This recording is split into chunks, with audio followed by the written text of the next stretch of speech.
everybody. We are back. We're not back Yes, we are. together, but we are back. Yep. I'm in my domicile, as you can see, and Lee's lair. And yes, Yep. there are a few instruments here because I do play a few instruments. No, I won't be playing any at the show. I am just going to be doing hosting a little bit with my friend and super magician over here, Mr. American Mr. Fire. That's right. Yeah, yeah. So, one thing about the American Mr. Fire, you can be sure that he's always got something in these podcasts to show you in the way of magic. So I'm going to let him go ahead and do that right now. Yeah, of course. So we'll do something fun here. So I'm going to have you as the audience memorize a card. It's going to be kind of an interesting thing. So basically what I'm going to do is I'm going to riffle through the pack. You're going to think of one that you see. Will you do that for me, Lee? You should be Sure. able to do it from where you're at. There we Can go. you Yeah. see the cards? I see the cards and I'm doing the fake Are you got rip. one? I Yeah. need you to watch one as you go through. Are you ready? I pulled my card. Yep. Did you think of one I thought of one. that you saw as it went through? Not the front one, right? Oh, it was the front one. I should do that again because I'm looking at the front one. Let's do this in You want the front first. one? We'll Yeah, I use want the the front front one. That's All yeah, right, I'll we'll take use the the front one. Okay. So watch the front one here. Right. I'm gonna take the card. I'm gonna lose it into the pack. All right, Okay. There we go. just Okay. like that. Now to be fair, we have to give a shuffle. Sure. Because like this. Now there's many different ways to do a shuffle. This is one of my favorite. But the problem is finding your card. Everybody knows this, right? Because okay, now to do this, I'm actually gonna need your imagination, right? And I know you have a great imagination, right, Lee? Well, I try to think that I do. All right. Well, this isn't your card, is it? Oh, you're just too cute by half. It is my card. Oh, it is your card. Oh man, it happened so quick. All right, Yeah. sorry. It gets me. It gets me. It really does. Now I'll get rid of your card again. Isn't Okay. your card this time? Oh, did thank goodness. Well, the weird No. thing is though, as much as this might not look like your card, in reality, it actually is your card, and that's the thing that seems to get me. And that's why we love the American Mr. Fire, folks. When you come to the show, you'll see some tricks like that and some many other things that he does. He's quite the entertainer, and he's the main focus of the show. I would say, yeah, we got great music, but the music is pretty much kind of a backup to his shenanigans. That's what I'm going to start using for magic. His Right. shenanigans. The shenanigans, yeah. And the great part is we get you guys to come up. You guys get to be in the show. This was something fun here that you could see through the screen. But when we're live, you guys will get a chance to be up on the stage and you'll be doing some of the magic yourself, right? It's going to be great. So bring some people. If you want to see people react in your family, this is the best time. Bring them. You're going to see their reactions. And of course, you get to enjoy the sweet music. So Oh, yeah. And if you want wait, to go up on stage, that is part of the package of the VIP pass. yeah, that's true. Those, Yeah, that is those are the important to note. You can only do that if you are in the VIP package. Right, because we actually will have a separate area with tables for the VIP, and we'll have somebody there monitoring access. So you won't just be able to go up unless you have a VIP pass. And we have Yep. passes, and those passes are going to be pretty hard to counterfeit. We try to make sure of that. Hey, that's good. But yeah. You were saying something about the wine. What was that? Oh, yeah, the bad news of the situation. So, as you know, we send out invites to a lot of people to participate in a pop-up wine situation that we were going to have at the Right. event. Well, this is Washington State, and you don't do anything from day one to day two. It takes a lot of time. And unfortunately, because they have to go through the State Liquor Control Board, there wasn't enough time for them to get the permission and the permits to actually serve. So, what we're going to do instead for those people that buy the extra pass for the after Right. party Yeah, of course. and the people who are VIP, well, now we're going to give them free wine at the party. So if you want Oh, wine, yeah, now, yes, it's a makeup. This is how I apologize to folks. Yeah, I can't control what the state does. I can't control permits, but at the farm, I can control that because that's a private residence and we are not selling in wine. But we will have, so you know this, so it's not a free for all. We will have a bartender. He will be checking IDs to make sure that nobody underage gets any wine, and he will be controlling who gets the wine and how much because we're not trying to get people silly drunk on the road hurting folks. well, that's fair. So I guess I'm not the only magician because you're the one making wine appear. Hey! And I can't even walk on water. Right? I'm like, this is a miracle, man. People are I going can't to even come just walk for on water. that. I'm just doing that. And also, so you should know, we will also, besides wine, we will also have hot food at the farm. We Ooh, will, that's going to be yeah. good. Well, you got to have something to pair with the wine, and it's easier to pair chicken to both red and white. So Oh we're yeah. having chicken hot dogs. So there's no beef and no hot dogs. There's chicken hot dogs, and then we're having because I'm a little bit of a chef myself. If I can pat myself on the back, we're having my own JoJo's. I call them Lee's Irregulars, Ooh, that sounds good. and they're deep fried because we have a deep fryer out there. And then my Man, I very can wait, I can vouch, right, Lee? yes, I've you tasted can some of have your those. I can Yes, vouch, I yes, bet. you have those. Yeah. They're killer. They're good. Yeah, and so we've also got a friend who's a well, I wouldn't say she's a caterer, but she caters for me. She can't make the show because she's busy, but she is gonna give me 100 of her famous egg rolls for the folks who are coming out to the farm. Like I said, it's Yeah. not nothing sold at the farm. You make it to the farm, everything at the farm is free. But the liquor is controlled because the liquor is only wine. There won't be any beer, there won't be any hard alcohol. And I'm glad I brought that up because we're not serving any alcohol at our shows. You should probably get your drink on before you come to the show or after. Yeah, Please do good not try point. to bring any alcohol into the show because we will stop you. Yeah, yeah, that's important. Huh. Now, you were kind of mentioning something about the different artists because we actually haven't talked a lot about Oh these no, artists. you're absolutely right. And one of the things that I was really happy about was the fact that we were able to put together a horn section supreme. And why do I say that? Because my trumpeter who's leading that horn section is Greg Lyons. And if Ooh, you know anything about jazz in the area, he plays in a lot of different formations. And one of the groups he plays with is Tower of Power. ooh, yeah. Yeah, so That's gonna be fire. he's bringing his cadre of friends who are super horn players. So that's my horn section. Now Okay. on Saturday night, my everybody's got other bands and other formations. My buddies from the group called the True Romans The are going to True be Romans. they're going to be the rhythm section.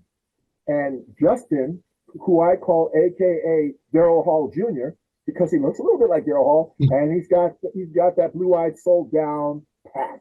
So he will be covering the singing, and then Awesome. right, and then we have Miss Butaro. Yes, Miss Butaro is somebody that if you're in the blues, you've heard of her.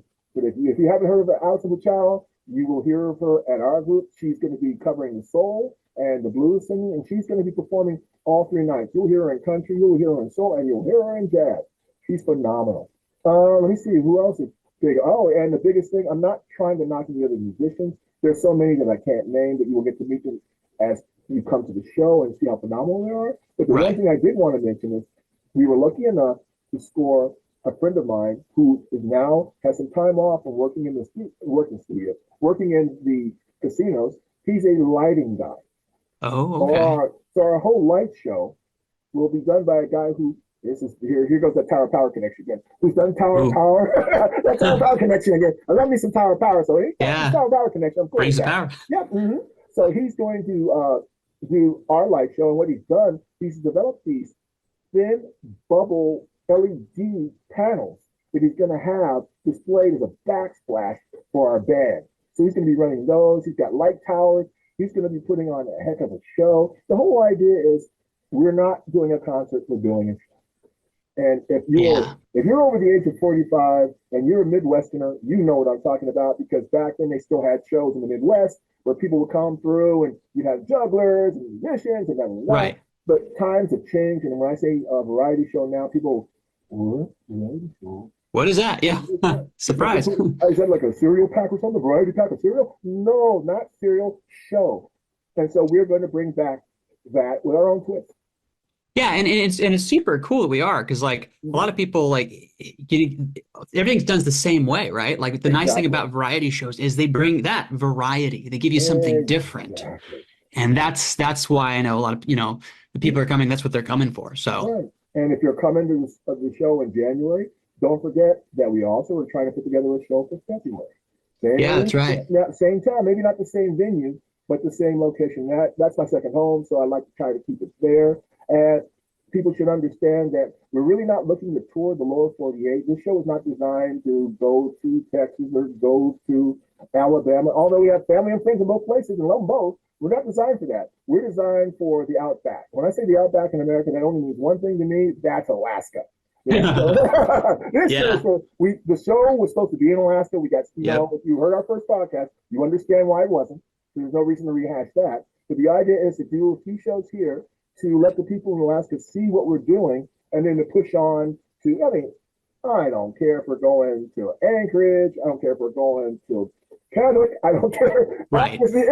I mean, I love me Alaska. So you name it, I love Alaska. Whether if we're going, or even if we're going to Fairbanks in the middle of the winter time, that's where I went for my honeymoon. I love Fairbanks. Right. Well, and they just need to see it, like you said. Like Exactly. they'll have stuff to see from this. They'll be able to see Right. the proof of concept. Like, yeah, it's going to be great. Yes, So, because we are recording the show.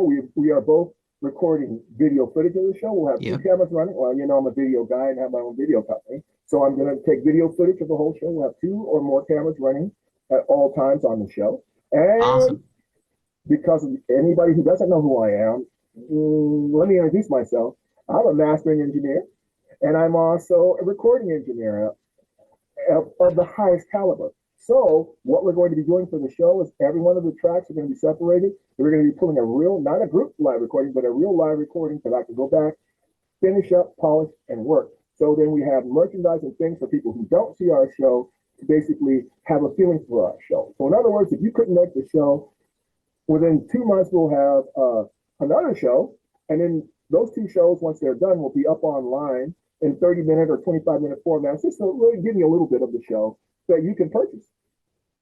Boom. Yeah, and that'll be cool. Mhm. I like that. That's a really cool thing. And yeah, especially, that's the cool thing. Getting people, like I said, to come up, if you're in the VIP package, they get to come up and see some of the magic. And will they even be able to meet some of the musicians and stuff afterwards too? No, that's the whole idea of the Yeah, VIP package. That VIP package gets you preferred parking, free preferred parking, and it gets you through the doors to the after party. And at the exactly.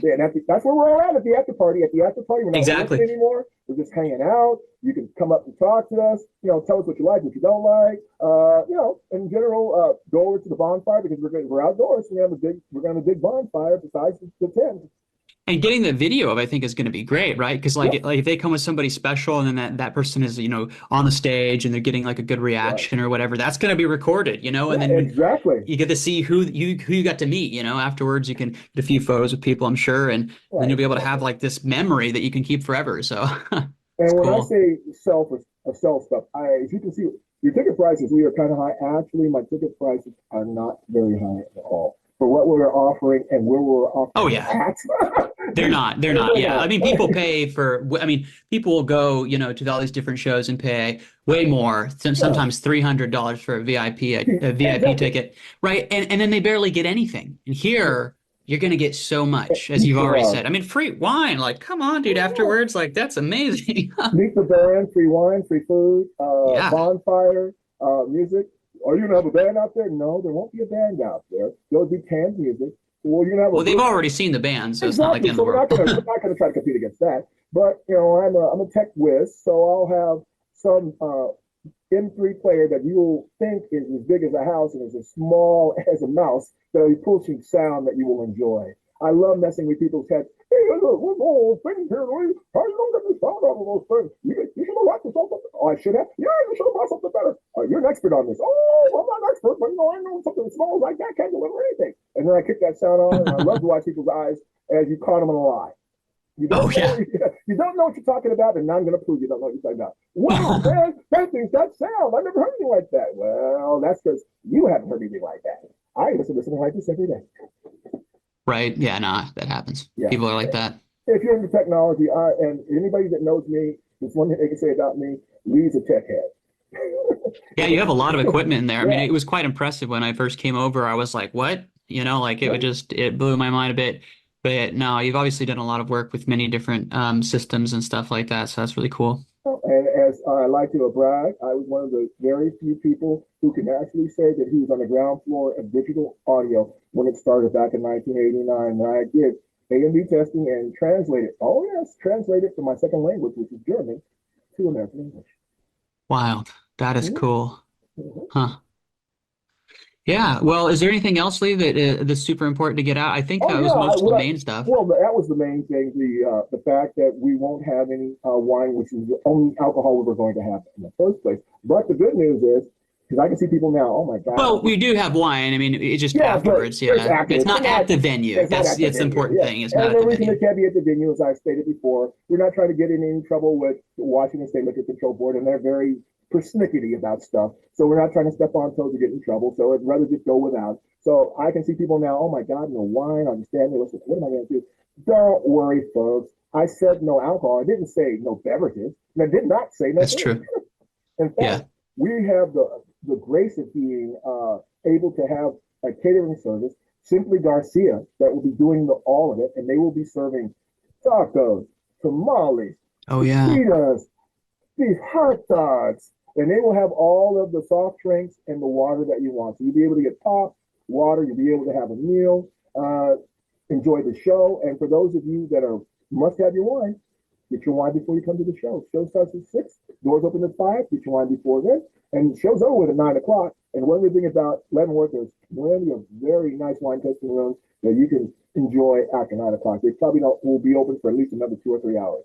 And for those people that are coming out to the farm for the after show, well, we've already talked about that. You know your Yeah. you Yeah. know your wine is taken care of. Yep. If you're VIP, you get the free wine. Yeah. Yep. Or if Which you is buy the cool. pass, because remember, the only other way Oh to come yeah. to the farm, so we have some of those passes to sell. So if you're not doing it, it's just cheaper for those people. You don't get to sit, you don't get all of the perks, but Right. you get the $45 ticket, and then you can get the $40 addition. So for $85, you're out there and you're drinking free wine too. But remember, parking is not free, and so if you don't get that VIP, you got to pay for parking too, and that's all there on the ticket site. So we've got, if you want parking, you got to pay on the ticket site. If you don't pay there, believe me, it's much more. It's always much more when you don't pay on the site. And we will be taking no cash. And I want to make sure everybody understands that. We don't take cash at the show venue or for parking out at the land.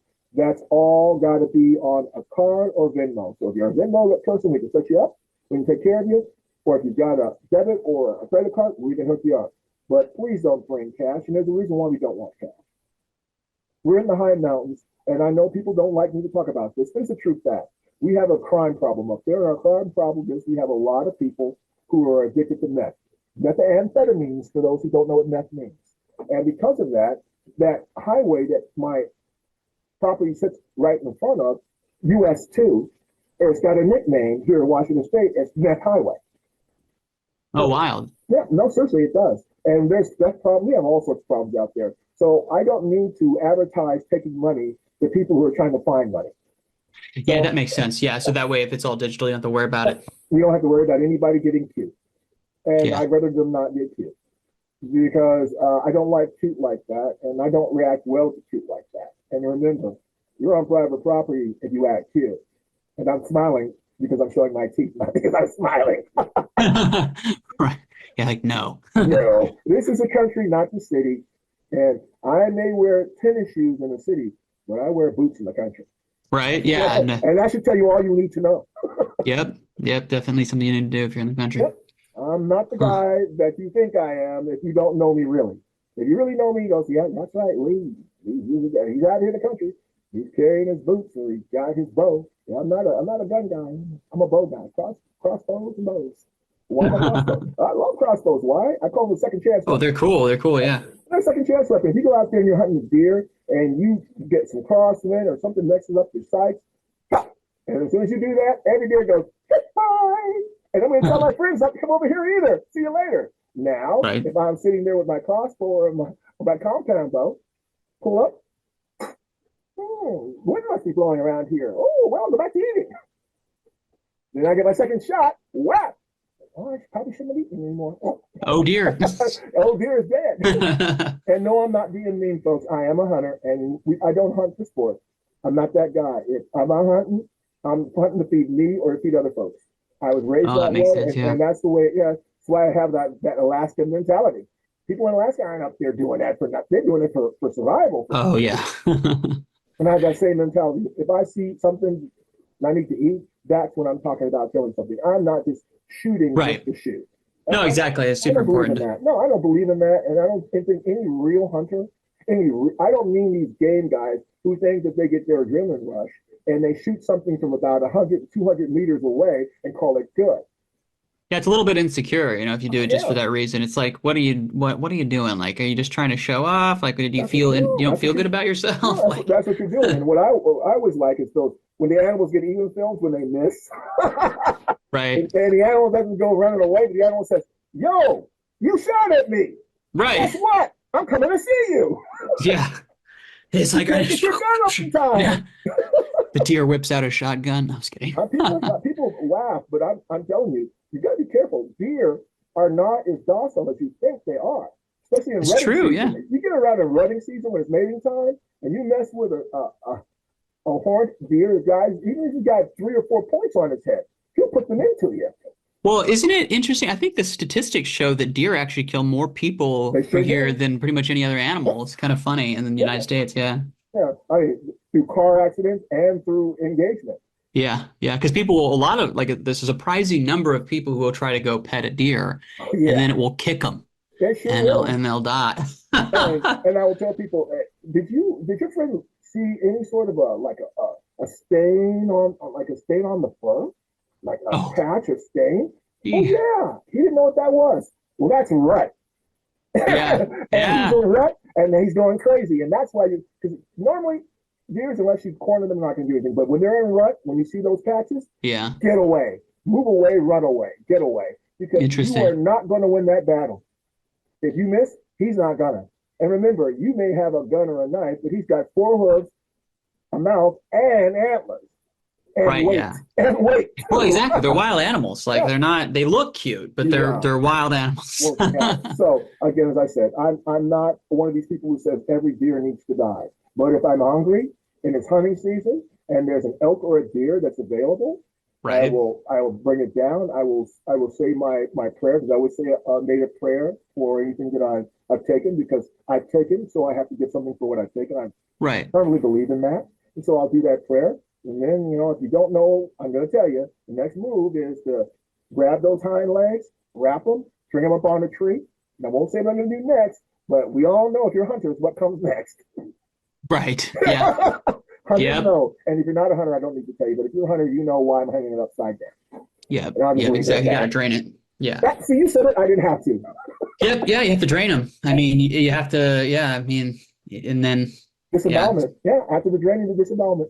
Yeah, I mean, some people probably have a hard time with that, but it's the truth, I mean, It's there's a nature. process. It Yeah, happens all yeah, the time it when sure the food does. that you get, from the Exactly. store even, just you don't have to see it. And But if you it's don't see it, you're not absolved from it. You just don't know it. you just You don't know know it. it. Yeah, Yeah, but it's you know it. ignorance. If you're eating that ground beef, where do you think that ground beef came from? We don't have ability to make fake ground beef at a cheap price yet. So if it's you bought it for a few dollars, then you can be sure it came from an animal's what? Animal's meat. And Right, exactly. you didn't get that meat from him while he was walking around. Yeah, right. Yeah, They don't do yeah, that. yeah. They're not like trees. They're not like No, fruit. no. Just Oh, like, no. take that leg. I'm going to grow another one next week. Yep, I'll be it grows fine. back. No. No, no, no. It doesn't do that. And so I have people who look at me and go, "Oh, you don't." I said, "Well, everybody's different." And I say to Yeah, people all the time, if things go left and all of a sudden you don't have any way of putting food on your table, I guarantee you, no matter what you think you're thinking now, when your belly starts to crawl into you and you are hungry, your mind will tell you how to get some food. And it may right. not, Yeah. and it ain't gonna be from the grocery store. Let's just leave it like that. No, exactly. No, You're and I like ready? the fact you use bows. That's kind of cool that that's great, man. I used to do a lot of bow shooting Mm-hmm. myself, so it was a lot of fun in the past. But because I lived in Idaho. But no, Well, it's great. well, my latest toy, and I call it a toy because we have a big coyote issue in our area. So I have Oh, yeah. So my latest toy is a 6-shot okay. crossbow. So it actually has 6 arrows or 6 projectiles inside of a chamber, and I just pop and click, and it sets up, and I can pop off 6 and load 6 more. What? It's like a Gatling gun of Yep, it sure is, and it's Gatling gun nothing. of bows. Yeah, and I'm running right now a 90 pound That's setup, funny. but you can do quick fire at 150, but you can get up to 150 pound pull setup for that thing. Right now I'm running 90 because 90 is as high as you can go and still do the quick thing. And believe Right, me, not at 90 pounds, that bolt is gone. right. Yeah. Huh.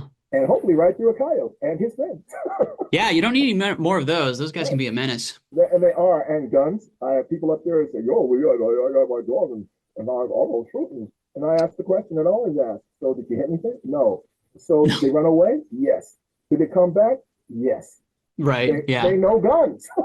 Yeah. They're not stupid. They know guns. If you ain't got Right. the gun and you didn't hit me, I'll just wait for you to go away. Yeah, that's actually a good point. Yeah, because if they're used to that, it might be a little bit easier to get them with a bow. Oh, it is. Depends. They're not expecting that. They don't know. They don't know what hit them. The bolt hits them, and they scream. And the thing is, I'm not trying to wound them because I don't. I don't. Nah, you don't wound an animal. If you're going to put an animal down, you're putting an animal down. Wounding is cruelty.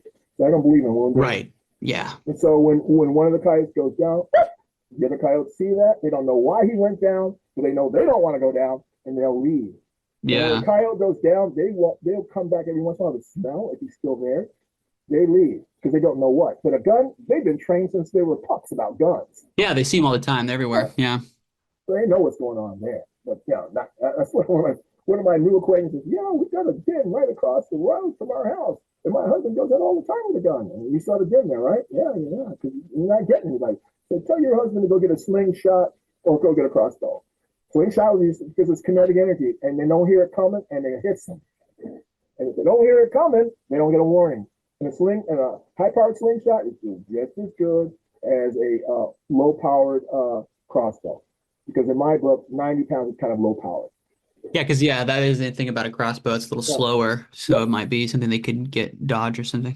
Right, but with a slingshot, and steel balls, you get yourself some 6 millimeter steel balls. They don't hear them coming, and you hit them with those things. All they do is yelp, and if you hit them where you're supposed to hit them, they go down. Because, like I said, I'm not trying to wound. Yeah, yeah, Right. you would get them in one shot. And people go, "Oh, you're such a mean guy." Okay, so here's the difference. At home, I'm not trying to kill rabbits, but I don't want rabbits in my yard. So that slingshot is loaded with, those little poppers that you had when you were a kid? You threw You them on the mean ground? poppets? Yeah, poppets. Yeah, Yeah, exactly. yeah, those things. Yeah, So I they're load it fun. with poppets, and I shoot towards the rabbit. Don't hit the rabbit. Shoot close to it and go pop. And when it goes pop like that, the rabbit goes, "What the heck?" And Right. leaves. Yeah, no, I don't kill for killing's sake. If I can get away with just scaring an animal away, that's what I prefer to do. But if an animal Right, doesn't, exactly. And yeah, that's ideal. And I agree with that 100%. Yeah, I love animals. I'm a big fan of animals. I mean, that's why I like nature. I like being out in nature, but yeah, you gotta be humane. yeah. That's what you gotta be. Well, you're supposed to be humane. Circle of life. Yeah, and I believe pretty much as an outdoors guy, I know that I'm not exempt. If I slip up, I'm on the food chain just like anybody else is. Right, yeah. Like how do you want to be treated? Like if a Yeah, bear's gonna exactly. eat you, like Yeah, what do you you don't go out there thinking you're a human being and nothing's going to touch you. If Right. you're really an outdoors person, really an outdoors guy, you know that as soon as you step out those doors and wait for civilization, you better watch your back because you could get eaten as quick as you could eat. Right? Yeah, this is an animal planet, all right? We're not just Yeah, seeing the exactly. nice parts. Well, I mean, they show the nasty parts sometimes too, but like Mhm. the real truth is it's a lot more brutal out there than we're usually led to believe. And that's why, again, I like Alaska because people up there have my sensibilities about hunting, and they have my Yeah. sensibilities, and that's one of the sensibilities they share in Leavenworth. Leavenworth is Yeah, kind it of a makes sense. help your neighbor type of place. Do your thing type of place. And here's the thing: that's the biggest thing about Leavenworth, and the biggest thing about Alaska. And you can ask your brother. You mind your own business. Right, yeah. Mind your That's own it. business. No, that's. I mean, people think I'm kidding. No, that's the Alaskan credo. Yeah, no, exactly. I mean, and there's lots of reason for that, you know. I mean, Exactly. there's some freedom in being able to have that because Exactly. otherwise it ends up being politics in its own form, like a Mm-hmm. smaller version of politics. Yep. And that's the same thing about Leavenworth for the most part. The good people up there are interested in helping their neighbors, interested in doing what they need to do to survive, and interested in minding their own business. Or as they say in Alaska, mind your own damn business. Right, yeah. Now, you don't go up to somebody in Alaska and go, "Hey, buddy, where you from? What do you do?" Because he may be Right? up No, yeah, there. yeah, You don't yeah, know you why don't he's want up to in do that. Alaska. No. You don't know if he's up there running from something, if he's got some people looking for him, he's got ops or whatever else, and you might get hurt just asking a stupid question in Alaska. Not No, going it to get depends. hurt. Depends. Yeah, it depends on where you are too. But like, Yeah. yeah, in the context. But for certain, yeah, it's like a little. It's definitely more. Yeah, you want to be careful. And then like Mhm. a lot of them are used to like people don't realize how harsh it is. Like, we have Oh, that's exactly right. They so don't. easy here. I mean, just Yep. Oh miles my of gosh. snow and and driving winds and sub-Arctic temperatures. Oh, but hey, that's my Right. forte. I like And there's it. polar bears too. Oh, It's that's not what I don't bears. like. No, I There's don't like polar polar bears. bears because polar bears, you don't have a chance. If a polar bear wants to eat you, your lunch. What are you Yeah, going to you do? are. Unless you got a vehicle that's like a car, he'll rip the top of the car off. You got to have a heavy truck. Like if Yeah, you they're got one of the like strongest bears yeah, I think there are, they actually. One are. of them. Well, no, they're the second strongest now. The newest, strongest bear. We love talking about animals. Is something called a pizzly. Oh, interesting. And when I first heard of pizzly, I saw it on a television show, it was a cartoon about Alaska. I ain't Alaska in a while. Oh, wow. And Wait. Is it the mixture between a polar bear and a grizzly? that's exactly what it is. Oh, wild. Oh, yeah. Okay. Yeah. Tell me. Well, they say that if you can tell if a pizzly has gone to your cabin, or if a grizzly or if a polar bear is in there. Grizzly or polar bear are going to go in and tear stuff up and find some food and leave. Right. Pizzlies will take out your mattress to sleep on. Oh, wow. Yeah, they're huge too, aren't they? They're Yes, like they are they huge. get enormously large, even compared to like grizzlies or polar bears, because like somehow mutates them or something. Mm-hmm. I think one of the biggest bears ever was one of them, right? Somebody discovered one. It was And like I'll tell you what, massive. I don't care how big or small a bear is, unless you know about bears, stay the hell out of bear territory. And I try to heat that. When I was a small child, we lived someplace called Wakanai, Japan. And for anybody that wants to look at the map, you go on the map and you see Sapporo, you take your finger and you go as far north as you can before Japan ends. And that's where I live. Yeah. And there, that part of Japan, they have black bears. Okay, yeah. They call them Hokkaido bears.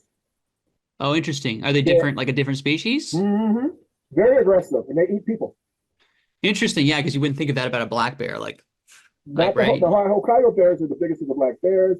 And if a poor person is out doing his farming, because I can't describe to people the amount of snow that we used to get in Wakkanai, Japan. You can only imagine it if you lived there. I mean, we used to dig out our school, our commissary, things would get buried under snowstorms. So imagine you Right, going yeah. out there with your cart, you're trying to get some wood to eat or whatever, and you're being stopped by a black bear, and you don't make it home. Yeah. And it Whew. happened. I don't know if it's still happening, but when I was a kid in the 70s there, that happened at least once or twice a year, somebody would get taken.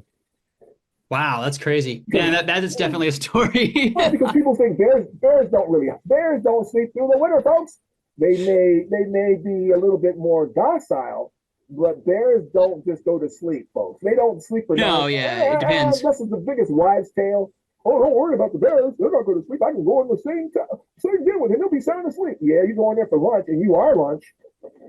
Oh yeah, they don't completely go to sleep. Yeah, No, they they're don't. able to wake up if they get disturbed. They sure are. They wake up mean when I get disturbed too. They wake up you. Right. You're afraid of bears. Yes, and I'm not ashamed to say it either. I am Well, not ashamed to say it. we had some bears where I lived in Idaho, that would come out, they'd come across, and there's definitely a few of them that have been in our yard multiple times. Yeah. But But those they were are all our bears. small. Yeah, and that's Yeah, what your dog can chase a bear up here way. Really, it can. yeah. Yeah, They're but tiny, the yeah, ones that I see. and I say to people, yeah, don't take Seattle to Alaska because you think a black bear in Alaska is the same as a black bear down here. They may be the Yeah. same species, but Yeah, there's that's what it is. What's the joke in Alaska? How do you know what ate you? If it's a grizzly, nothing's left, and if it's a black bear, your teeth will be left. Oh. That's no joke. Wow. That's Because they fun. can't digest the I actually hard haven't heard bone. that one before. That's Yep. interesting. If you've been up there, some of the sourdoughs will tell you quick. And I love it when you go up there and the sourdoughs give you that look. They look you up, look you down. So you're moving up Right, from yeah, Alaska, that is yeah. true. You think this is Yeah. gonna be easy? You've been reading books about it. You think this is gonna be some sort of adventure for you or something like that. Right, yeah. Cigarette smoking or some kind of adventure. Well, I'm gonna tell you like anybody else as a sourdough will tell you. You may not make it to a sourdough if you don't know what you're doing out here. And they're right. There's enough people like the bus. People just think they're going to go up to Alaska out in the wild and it's going to be hunky dory. You can be hunky food or hunky dead. Yeah, I mean, it's not so bad if you're in the tundra because you can at least see what's See what's coming after coming. you. Mm-hmm. But if you are in the forests of Alaska, it can be quite unnerving. You make the wrong step and something can grab you because when you're in a forest in Alaska, that's a dark forest. And they have real forest up there. And they're Yeah, not sparsely. they're beautiful though. Yeah, and the trees aren't sparsely. They're thickly packed. So yeah, Hmm. and bears, oh, they're not only on the ground, they're also on those trees too, friend. You can They get do jumped have by a pretty bear. nice, pretty beautiful like spring times. Like, Oh, spring, gosh. except for the mosquitoes, it's spring, and, oh, they're Yeah, not it's called true. Yeah, mosquitoes. I They're don't called get the that. midges. The midges. Buzzword. Yeah, exactly. And I say that, and everybody goes, they start scratching already. Yeah, it stings. That Yeah. stings. Don't talk about Oh no, it. yeah. It's like, yeah, and they can't wait for because by June it's usually finished, and from June until it comes to the next fall of snow, wonderful. Fishing, hunting, camping, hiking. Oh man, makes me feel like I should be there right now, and I know I can't. You're like, no, I'm dreaming. Yes, well, we have a thing in our house where my wife's perfect place to live is Hawaii. Okay. Oh yeah. Oh yeah, because Well, kind of. I don't know. There's things about no, Hawaii she that she I. she likes Hawaii because of the climate and because of the laid Oh yeah, back it's so attitude warm. of people. Oh yeah, laid back attitude of people and everything. So I hate Hawaii. If you take me to Hawaii, you might find me in jail 3 weeks later because somebody at the wrong time is going to say one more time, "Dude, this is suggestion for laid back." And I lay my fist back and go forward. No, no, no. I'm not a laid back type of guy. I'm more of a go outside, have adventures. And my wife cannot stand the cold. But this is how much my wife loves me. We had a Right? belated Yeah. No, I yeah, kind of like it though. yeah, If it's too warm, it yeah. can It's get boring. If I'm oh being yeah, honest. yeah, I'm thinking that. So my wife said, "Okay, we got married. We have a belated honeymoon. I'm gonna let you pick the honeymoon." All right, okay. So of course, people are thinking about Bali and thinking about all these great places. Not me. February, we were on a plane to Fairbanks. We Right. spent our honeymoon in Fairbanks. Went up to the Arctic Circle. We went snowshoeing. I went dog sledding. I mean, what can I say? For me, those are all fun things. I don't know what to tell anybody else, but I know what I like. I was a kid who read Call of the Wild. Oh my God. Yeah, those are good. Those are good. Yeah. Yeah, No, you ever, it you makes me think ever, of this. go ahead. You I were was gonna going to say, it say, makes me think of the story of Balto too, like all the that is, classics. yeah, that Bolt is one of them. And the Call of the Yeah. Wild, Fang, who was taken from a very rich person in the lower states was kidnapped and turned into a. Oh, you asked me the story. Oh my God. Right. I Between know. Here you loving go. dogs, yeah, between loving dogs and loving the outdoors. Oh, and so yeah, it was a fun. I said, I'm gonna go. I'm gonna go there sledding. My wife says, okay. So she stayed in the sledder's hut with the head sledder. Right. She's a retired military person and ran down dinner on, and she raises pups. So my wife's sitting there with all the raised pups, and her junior guy took me out on the trail. Oh, nice. Oh, and yeah, and I have to show you a footage sometime. I don't show it often because it's embarrassing for the guy that was in front of me that was riding the sled. Oh, you're like, yeah, I'll help him out. No, I had to. He fell off the sled. Yeah. Ooh. I'm the Yeah, thing you got it is, on video. yeah, I have it on video. I have him falling off the sled, and then I have to pull the Poor sled and hold the guy. dog's back so he can get on. He says, "Hey, you tried this before?" No, I've just been dreaming of this my whole life. I've just been Yeah. mentally preparing myself to be on a sled, and so wherever I'm just going along with it, taking food, and I'm doing this with my footage too, just driving along. And I would have a dog sled team, but I'm not being able to go to Alaska. I told you, my wife can't stand the cold. She let me go there for the honeymoon, and I Right. can't. Where am I going to have a team if I'm down here in the lower 48 most of the year? You have to be up there. You have to have your dogs. You have to work your dogs. You have to train your dogs. So that's something that I'll probably never get to do, Yeah, it's but a big commitment. I can dream. I can dream, and I I've can look it up. actually, Yeah. it's actually kind of fun. I actually, when I was younger, because my brother lives in Nome, and Mm-hmm. and that's where the Iditarod would end Exactly. every year. So, we'd go and watch people come in. But the cool thing is I actually had a part-time job taking care of some of the dogs with a friend of mine Cool. at one of the things. It was just fun to get to actually see the dogs. And yeah, so the whole thing is like if you're going to have a whole set, you have to have like first you have to have a good lot. You And you sure have to do. have a space for all of the dogs. They have to be evenly spaced. You get their Space. change and everything. Mm-hmm. And like there's a process. And then you have to feed them all. And so it just, yeah, it takes a lot. You have to have everything right. And then, of course, like you said, the training is a whole nother process as well. And Right. you can only do it when it's snowing and you're No, able to no, you like can get to actually, you can sled. get a, they've got trainer sleds with wheels now. I'm going to ask Oh, about I that. didn't I know know that. that. I Oh, did no, not know that. they have That's interesting. for summer training for guys taking the dogs out. You're not taking a full team out. You're taking about 3 or 4 dogs out. It's wheeled. It doesn't move the same way the sled moves, but it moves. And the dogs get But used yeah, to it pulling. probably trains their muscles. They have to get But used to that's what it's pulling. about. No, it's Yeah, what it's about. It's about training the muscles and having them pull and everything like that. But and keep them in shape. dogs are funny. People think dogs don't have personality. You have dogs that will act up on the line, another dog will nip at another dog. I'm having a bad day, he's nipping you. And I watch the guy, like his lead dog wasn't doing the job. And this is what they do. They snatch the lead dog from the front, Yep. and they put him back on the wheel as a punishment. And they bring somebody else up front. And the dog knows he's being punished because he doesn't run the same ways he ran before. Because he's running the back Right, of the right, back yeah. now.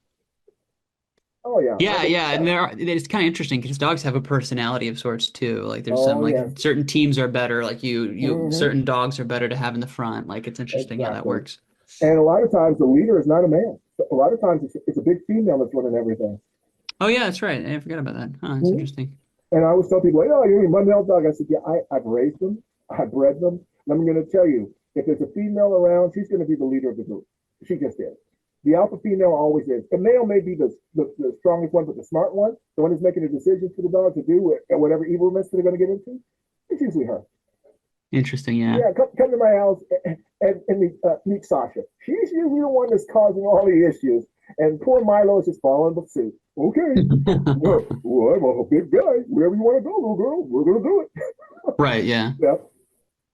I love Hmm. dogs. So yeah, let's get back to the show. We got a good sidetrack there. I just love talking about Alaska. You get me off on Alaska, I'll talk Alaska all Right. day long. You've got relatives up in Alaska. I love Alaska. And as I said to people, no doubt, you can mark this down. It may take a few more months, but by the end of spring, start of summer, we will be finding a way to come north and do tours in Yeah, Alaska. that will be fun. That will And be then, great. right, because then we can do the full show. What you guys are seeing is a chop down show because we can't do a full run show. We don't have the ability to have the time to do it.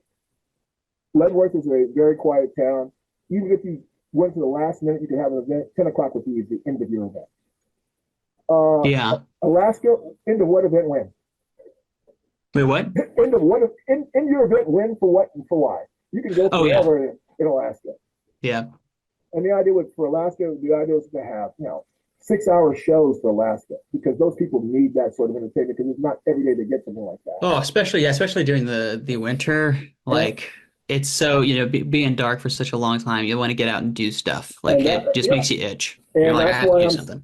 I'm so upset with the fact that we couldn't get ourselves off the ground in September because our whole mission was to be that entertainment over the winter Right. Yeah. time. Yeah. We were going to be there. We were going to be the people you were going to see.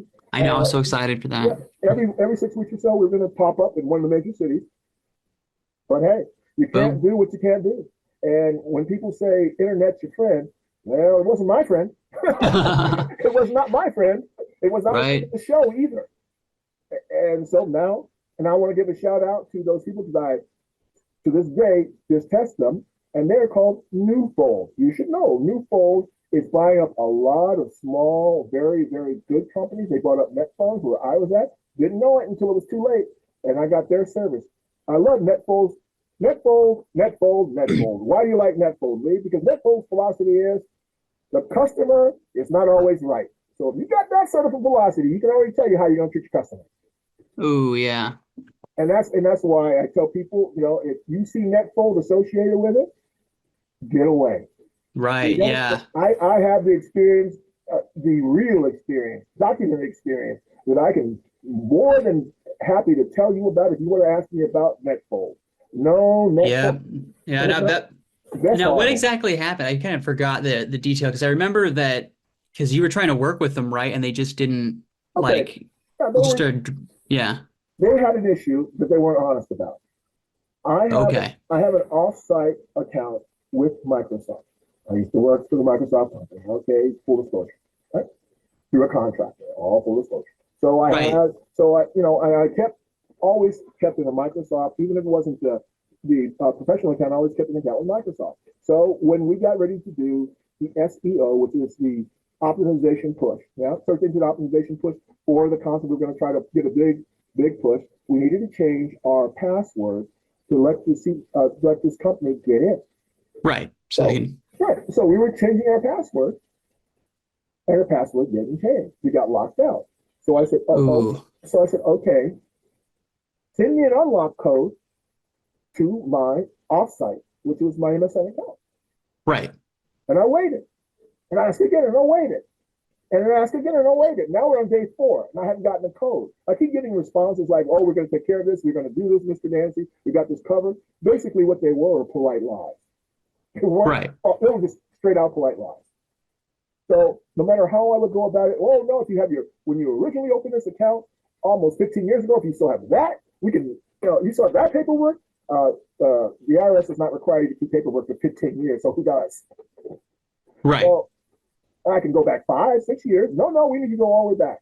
So, okay, I try to play their game. Now we're getting ready to start the ticket sales on the 28th of August, and it's the 3 weeks, and we're still out, completely out. No website, no nothing. We can't do anything. Yeah, that was right. Yeah. Can't do anything. We're completely locked out. So they write me back this lovely little email. I'll never forget it. It says, Mr. Dancy, we appreciate it if you just keep communicating. Oh. They said it like that, and they thought they were being somewhat funny. I thought they were being somewhat, pardon my language, of an asshole. So yeah, that does sound pretty, like, I mean, like, come on, like, that doesn't make any sense. Like, so, okay, I can't do anything to you, you think. But the art of public opinion is a strong one. So I spent about, with some AI help, because I'm an editor anyway, I wanted to make sure it was extra specialized. So I used AI, my editing skills, and I put together a 5.5 minute documentary.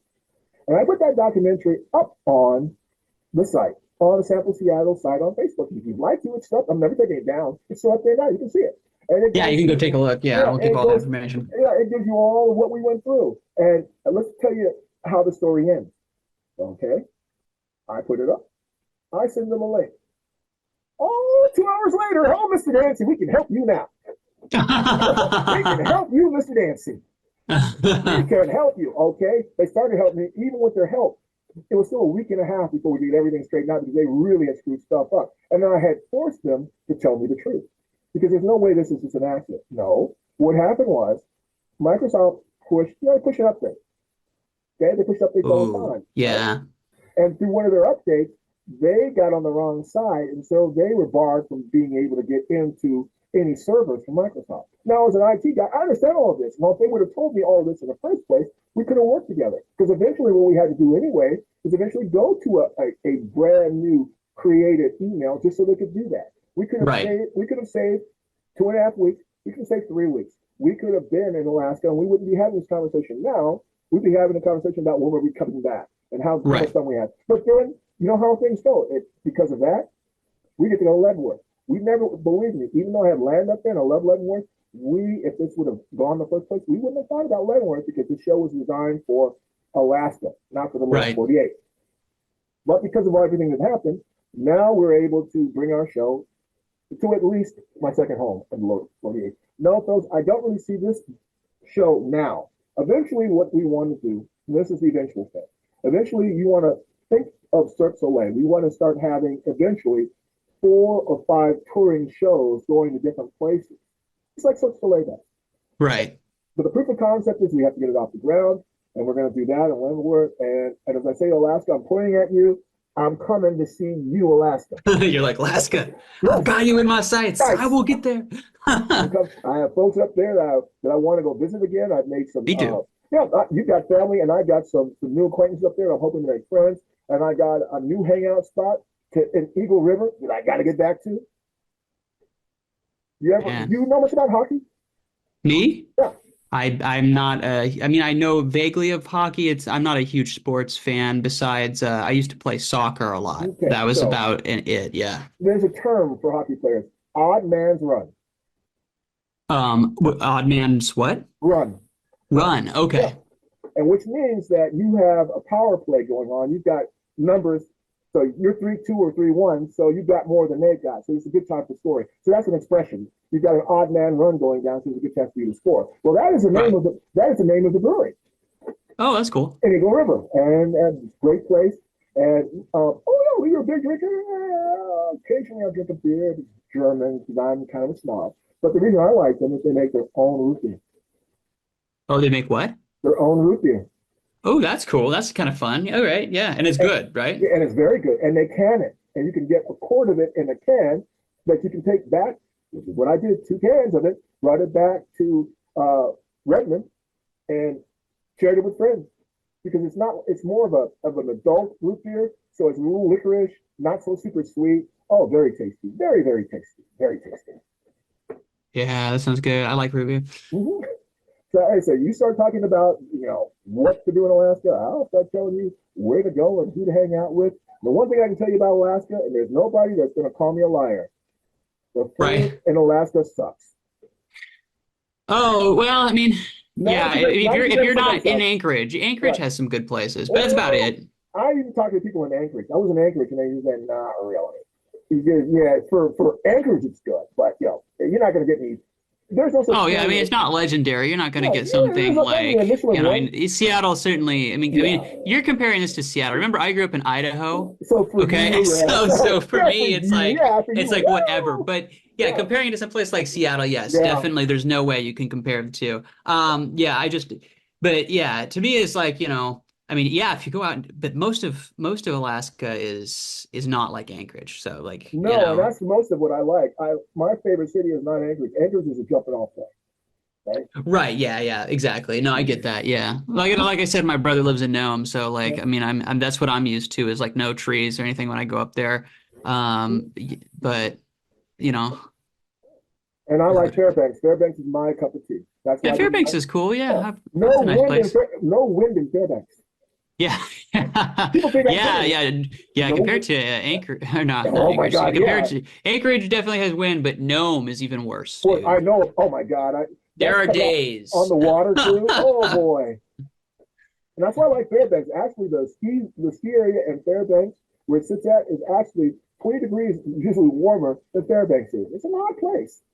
That's interesting, huh? Yeah, and what I loved when my wife and I went there because we were about to have our first. She was, I should tell everybody, she was pregnant with our first. And that's why we had to wait for the honeymoon.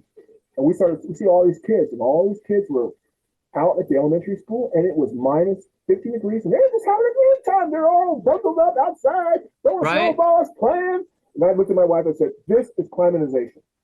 This is why when we came to Fairbanks, you were in there shaking, and I was outside trying to find our car in minus 15-degree weather, and I forgot how cold it was because there wasn't any wind. I was moving around. Hey, right. because I lived in that place called Lockenheim, and we got climate like that all the time. So the child, got climatized to cold conditions, and I like cold conditions. It's easier to get warm than it is to get cool. Yeah, no, that's true. Exactly, exactly. Yeah, that's a good point. I know, especially with the potential of climate change here in the future, it makes you Mm-hmm. think about like how hot it's gonna get in Hey, some of these well, lower states. look at our friends down in California right now. And for all of our friends in California, we do give our thoughts. And the fair stuff is kind of weak, but we give our thoughts and we give our kindness in your direction because we Right, yeah. understand what I mean. What's my favorite saying? By the grace of God, go I. That could be easily us up in Seattle as it is down in LA. Right, yeah, true. The only thing No, that saves 100%. us is we have a much more moist climate because we're farther north. Oh yeah, this is like one of the anywhere around Seattle is like one of the moistest, But wettest places. But then when you cross the mountains and you're heading over towards Leavenworth or heading over towards my land, that's the fire zone. That's interesting. That's true. Fires happen Yeah. over there all the time, and I'm happy that my land is on a river. So if it does start, I can. I've got my own fire protection because the fire protection is at closest is 35 minutes away, and by the time they were to come out to my farm to help me, we could be barbecuing cows. We don't have any There we cows. go. That's just an expression. We don't have any cows out there, but we could be barbecuing cows, and it could be almost finished cooking by the time they got out there because it's just too far away. They're up in Plains, and Plains is a mountain town. You got to come down the curvy roads. You can't go more than 40 miles an hour. So yeah. In fact, we had a Interesting. place called the 59 Diner. If you go to Cole's Corner, if anybody knows Cole's Corner, they know what I'm talking about. There's the 59 Diners, it's sort of like just like that, like it was out of the 50s. It's like a diner style thing with the diners like Oh, crawled in nice. there. Yeah, that's it. Really, and it's a really cool place. It burned to the ground Ooh, that's sad. Yeah, because something classy like that. he rebuilt it though. Yeah, Oh, there you go. yeah. That's cool. So as you come to Cold Corner is unique for us because you have a choice of two restaurants. You can go to the 59er or you can go to the double, or was it no Squirrel Tree? I'm gonna say Double Tree. I meant to say Squirrel Tree Inn, and the Squirrel Tree Inn actually has lodging too. Oh, there you go. Yeah. Because up there, lodging could be anything. You can put a bed down and call it good. Right. No, actually, I'm just joking. I know the That's owner. horrible. No, Yeah, no, I just know the I'll just owner. live in He's a that. friend of mine, and he has good stuff. But you twist it. That's how you do people. You twist a little bit. But no, he's got a good setup up there. And the problem that we have in our area is we have a ski. We don't have a ski resort at Stevens Pass. We have a ski area at Stevens Pass. What does that mean? That means there's no lodging anywhere around there. So you've got to go 20 or 30 miles to find the closest place that you can go lodge, unless you stay in Coast Corner or places like that. And believe me, when I say they are charging an arm and a leg, they are charging an arm and a leg. Wow. There's- Sorry, making me think of my skiing, so back home. mhm. Since I lived in Sandpoint, Idaho, they have a huge ski hill there. I don't know if you know, but yeah, Schweitzer Mountain. Oh, Schweitzer, friend, Schweitzer. There you go. I know what Yeah. they call it, but it's Schweitzer because it's German. Yes, folks, that's my second Yep. language, and I'll correct you in a second on that. Yeah, that's where it comes from. Yeah, German. Yeah. Mhm. You have a lot of Germans. You have a lot of Germans that live in the Leavenworth area. You have a lot of Germans over at Sandpoint. The whole Northwest has got a lot of Germans because it reminds them of the True. Bryan Yeah. area. A lot of Germans up here, or I'm Germans. German. Yeah, with a name like yours, you better be. Yeah, I know, right? You better be. It's funny. True. I'm an imposter. No, if you were an imposter, we would know about it. You have some. Yeah, I look German too. I You have some do. You have German. some German sensibilities too, whether you know it Yeah. or not. Yeah. People go, oh, it's in the blood. No, it's in the genes. If you do something long enough people do it, it becomes part of the gene code, and that's what makes you a culture. That's what makes you something different than other people because it starts to become in the code. And that's why you go to best place I can tell you that you would see the code, Appalachia. Oh, okay, interesting. If Yeah. you go up to see the people who live in Appalachia, yeah, they may be Caucasian, but they're not quite your Caucasian because they are a unique group into themselves. And then, of course, there's my people up there too, the Meludgeons, which has now become the popular thing. Everybody wants to become a Meludgeon now because they found out what Meludgeons are. You folks go look up Meludgeon. I'm not going to go into the whole thing, but I can tell you who a few Meludgeons are. Uh, who has Meludgeon blood? Morgan Freeman has Meludgeon blood. Right? Interesting. Tom Hanks has Meludgeon blood. Now you couldn't have a difference in skin color any greater than that. But they both have Meludgeon blood, Yeah, along with yeah. along with Elvis, along with Abraham Lincoln. Oh my God, a lot of people. We're called the Lost Tribe of America.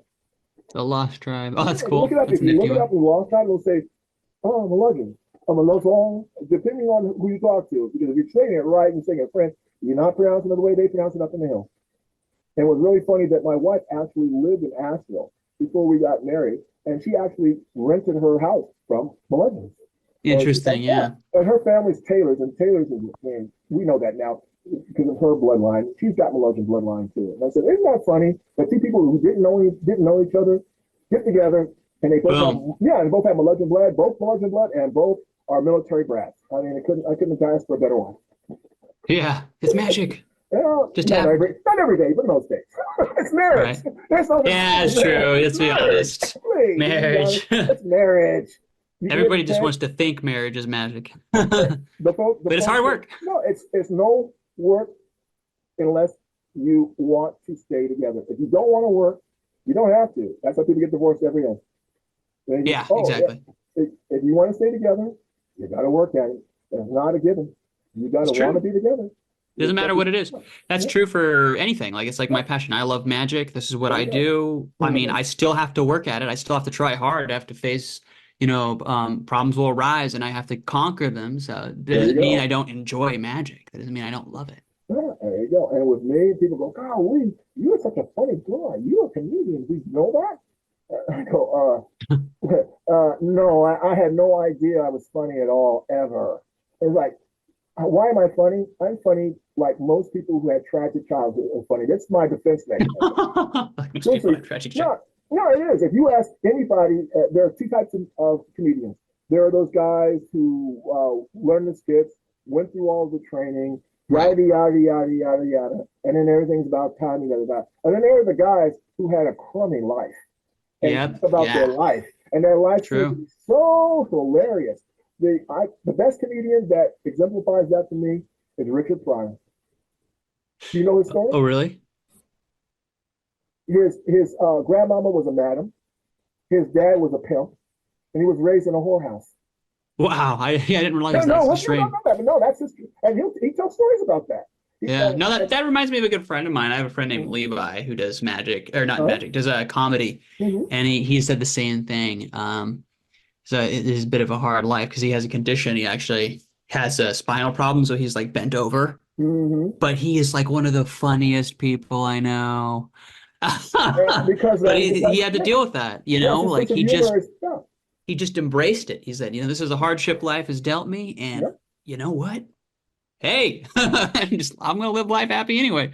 Well, they say you either make them laugh or you kill them. So the people who make you laugh are the people who could be mass murderers if they didn't make you laugh because they've gone through Stop. enough stuff. Yeah. Enough stuff. He Hey, said he was a knife guy. Or wait, nice guy. nice guy. Yeah, exactly. I just tell people all the time that the best comedians that I know are the ones who live the hard life and the strange life and tell life stories with grit and with humor. Right. And Yeah. so and that's me. And I get on stage sometimes and I'll start talking. And yeah, I tell people about my mom. Well, anybody like your mom? I go, oh, not everybody. Right. Not Yeah. everybody. Oh, I was a kid that I was good at the dozen. Why? Because every dozen I was thinking to talk about that guy thinking about my mama. So I would just say it about his mama. Oh. Oh, well, there you go. Everybody's different, and I love people who have personality.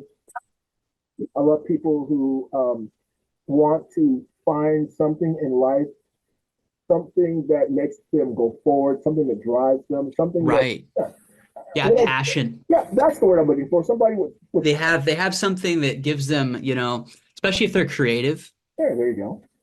Like I love, you know, it's like it's because somebody they get to create something and they could Mm-hmm. create a legacy of some kind or do something they value that move like you said moving forward. All right. And you can't fake that, right? No, you cannot take that. You can't fake that. You have to have some real drive. And the problem is that if you get somebody who doesn't kind of have that, Mm-hmm. they don't know where they're going. They're just like spinning their wheels, you know? But no, I think it's why I like you so much as a person because you're fun to talk to, and I can tell that you know you have this drive, you know what you want, you're gonna go get it. And another thing that's really nice about people like this in general is that you know where they're at and who they are. And that's the most Like important thing. It really yeah, is. Who yeah, they are. And there's no like tomorrow I'm gonna be the same guy I was yesterday, same guy I'm gonna be next week, no matter what the stress levels, I'm the same guy because I've basically been tempered and pressurized through life right, to be who I am.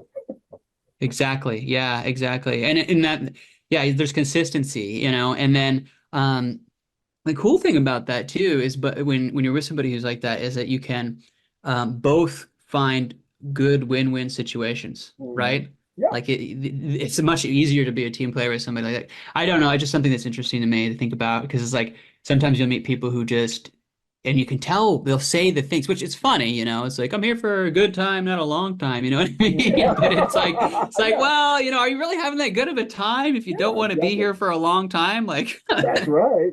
You If might you're be just not.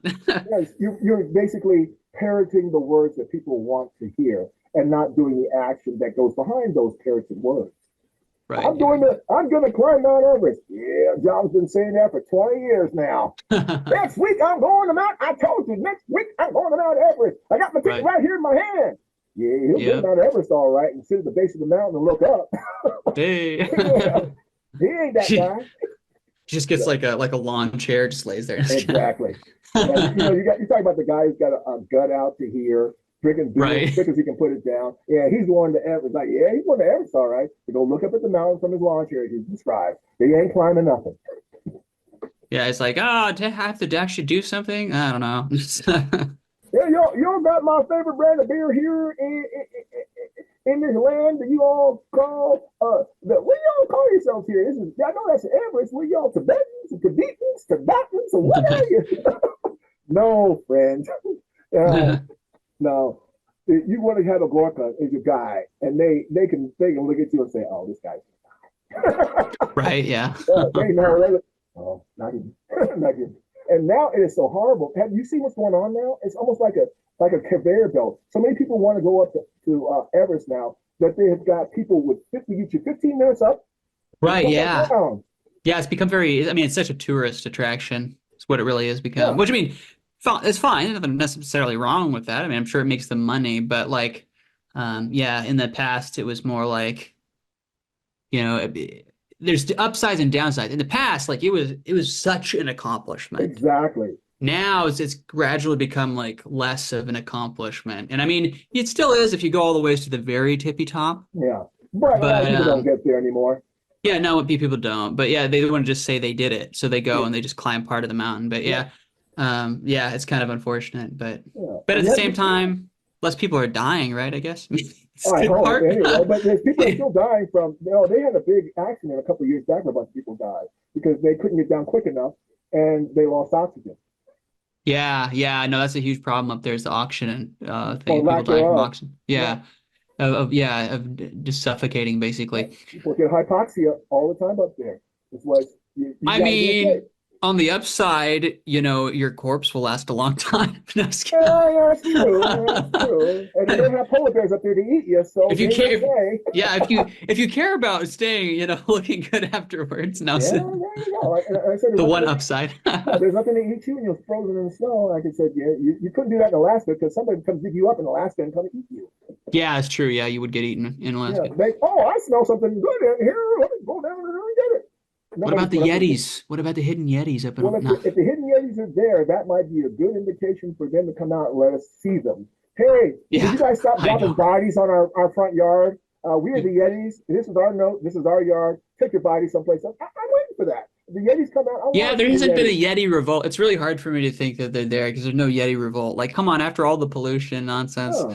people leave there. You think they wouldn't come I out mean, for? they call up their best friend. Hey, Nessie, how's it going? How's Loch Ness treating you? Yeah, better than those Yeah, mountains treating you, my friend.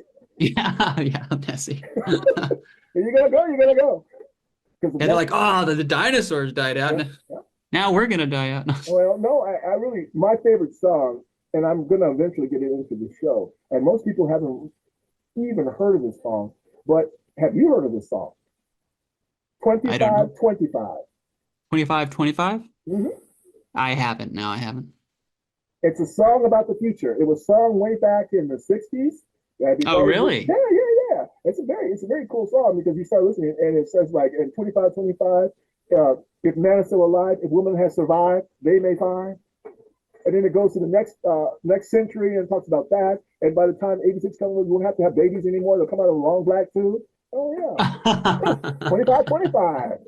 That's wild. Interesting. Interesting. I mean, probably be that way before 25, Yeah. 25 at this Well, rate. yeah, and we got AI today, and we'll have driverless cars 4 years from now. We'll have smarter computers than people 4 years after that, and then it'll be a contest between those who really have what it takes to be in charge of the computers and those that are too lazy to care about it and let the computers run their lives. Yeah, it's gonna be wild. I mean, people are they are not. Yeah, it's crazy, man. I use AI all the time, and I can see that it's gonna accelerate things so quick. We're gonna get Mm-hmm. so much new technology and yeah, wow. I mean, real question is, at what point do we stop being human? As kind of a deep subject to go down on a rabbit hole on, but like realistically, like in another 20 years, like how capable will we be? Like, can you just think of something and have it come into existence on some level? Like, it may get to that point. Or if you follow science fiction, that's what Star Trek's pretty much about, isn't it? You Oh yeah, materialize something. Yeah, I'm you having a can steak. Oh, let me just put in the code for that. exactly. I mean, Yeah. but realistically, it could get there. Which is Oh, mind-boggling. It's well, it's it's getting just there. We've got printers that can print almost anything. They've got a printer now that can print. yeah. You can print not human meat. Can print meat because they're printing Yeah, meat. I know that's right. I heard about that they've been developing that. There's actual like evidence Mhm. that this can be made. Yeah, I know. Yeah, It's like it's actually starting to have like real actual. Yeah, it's crazy to me. And yeah. it's going to be cool though at the same time. It's almost unsettling, but at the same time it's going to be fascinating and it's going to be a ride. For those that understand that they need to ride the wave, those that get drowned by it, it will not be fun because I Right. can just see where your car has decided you're not going to work today, and you don't know how to do anything to make your car stop doing what it's doing. So you get in your car and you say, car, work. Hello. Not today, John. Right. I'm not feeling it. A car, I gotta go to work. Not, John, you're not going to work today. We're not going anywhere. Now, if you're a guy like me, hey, car, give me a second. Right. Yes, what Well, can I do for you? Take me to work. yeah. Well, it's like basically in the future, probably just have to have like 4 or 5 AIs to do different things, like backups. If this AI stops working, get the other AI to come up and like fix it. I don't know. No, the Something thing like that I'm that. really worried about, and even when I got my CDL, and it was almost 4 years ago I got my CDL, even back then, they were talking about what they're going to be doing in the future. Now, for this gap, they need as many Right. drivers as they can get. But in 10 years' time, there won't be anybody driving those rigs. And Oh, even no way. now, Yeah. and people think those guys are driving, those guys are not always driving those rigs. They've got sat nav, and they hit the sat nav, and that drives the truck for them. Right. And it's already had that for 10 years. So what do you think it's going to be in another 10 years? Once they get robots that can unload trucks, once Yep. they get robots to drive trucks, We're close. I think by the end of this year, we will have humanoid robots that will be able to like unload trucks. I you think by might the be right. end of this year that will happen. Now, will it be mass scale enough to have the self-driving cars too and that stuff? I don't think so. I think you're right. Probably 4 years because that's quite a complex thing to make good enough that people are going to feel safe having it on the roads. But You know, they have them on the roads now, and there was a guy they do, and there but was a bad like incident. This guy got in his car, and it was in the exactly. back, and it drove him around the airport 8 times, and he kept calling, "Can you guys get this car to stop? The car won't stop." So then he had Right. to go in and program the car to make the car stop. He still made his flight, but that's what I'm trying to say. That if you don't have the skill set and you just hop in there and think someone's going to take care of you, they'll take care of you all right, but maybe not in the way you want to be taken care of. Yeah, yeah. So Oh. yeah, that's why I said, I love AI and I use AI all the time, but I use AI as a tool. It doesn't run me. I Right. run it. I tell it what I want and what I don't want. I make changes to what thoughts it may think that I want. No, that's not what I really wanted. That's not how I want this to look. I'll go find other people. I'll do whatever it takes. And you've seen our commercials. If you saw any of our commercials when they first got started, when I write the AI script, they would look nothing. They look nothing like what I did. They were completely different because the AI has got its thoughts, but it's not reading my mind. Right, I yeah. know exactly what I want and how to manipulate the AI to get exactly what I want. And that's what I tell everybody. Learn how to use a tool instead of becoming a tool yourself. Right. And on the upside, it's like a little easier because like AIs don't really have their own desires. They just kind of do whatever Not you yet. say. Not yet, but Yeah, coming. I don't think that they will. I mean, unless somebody's crazy and gives them desires, which Oh, of they're all course crazy. there are going to Yeah, be people who do that. But like yeah, exactly. for the most part, I think most people are going to have are the AIs that don't have them still are just as capable as the ones that do. So as long as we have Exactly. more of them that are just at our command, we won't have a problem. I don't think they're going to take over. But yeah, it is a little unsettling when you can see how intelligent it is. You're like, this Mhm. thing can really think through a problem. And most people really cannot. And that is the Yeah, part that I enjoy. I'm a thinker. So my brain is always working and I'm always right. thinking. And I have a hard time with people who don't. Some people think that I'm an ass because my brain moves so quick and I've got an answer before you even have the question. But I'm Yeah. not an ass. I just move. My brain just moves quicker than your brain. I'm one guy who doesn't look his age.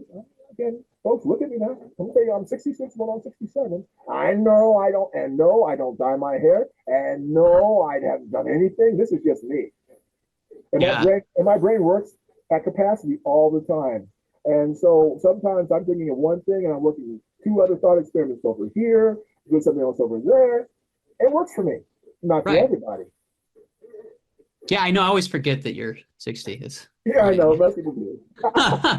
Yeah, because you're right. You're so on it. You're so like yeah all the time, and yeah, you don't look it. So it's just like Yeah, I got a 5-year-old and a 1-year-old at home, so that even helps too. That's what really shocks people. You're that old and you I've got babies. yeah, no, you're just living life. You're Yeah, like you're like I'm here. I'm gonna live it to the fullest. yeah. I'm lucky in one aspect. I People ask me why, and I'll tell you it's genetics.